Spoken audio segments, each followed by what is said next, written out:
Ladies and gentlemen, I feel deeply honored by the trust my colleagues have placed upon me to serve as the new president of the Eurogroup. I want to thank them sincerely for their confidence and for the spirit of cooperation shown throughout this process.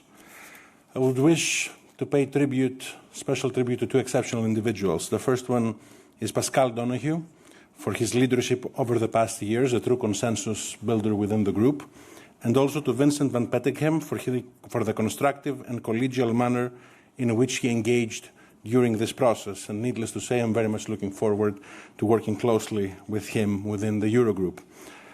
Ladies and gentlemen, in the years ahead, my aim will be to work to keep the Eurogroup a body of unity and shared purpose, focusing on our common currency, our common economic interests, and the European project, grounded in the core values of the Union.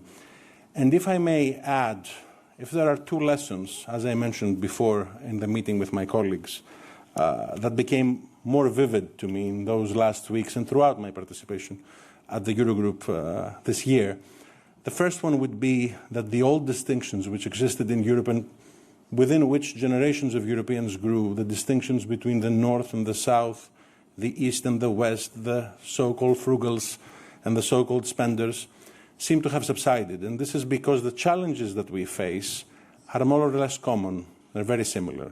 They're common defense challenges stemming from Russia's invasion to Ukraine. We have common technological innovation challenges, common macroeconomic imbalances, which we need to tackle and which we need to address. And in this regard, the policies that we will advance should be common as well. The second point touches upon exactly this, that the Draghi report, the Letta report, the policies advanced by the European Commission are there. We know what we need to do, but our strategy should become a synonym of delivery. We need more cooperation, more collaboration, and an acute focus on creating results with nimbleness and speed. And this is what I will plan to focus on while delivering on the agendas of the Savings and Investment Union, the single market, the digital euro, and strengthening the fiscal foundations of the Eurozone while achieving growth at the same time. A word about my country, Greece, and its people. It was, I think, 10 years ago that the debate here in Brussels was about whether or not Greece would be exiting the Eurozone. And yet, Greece withstood. And this is a testament, I would say, of many things.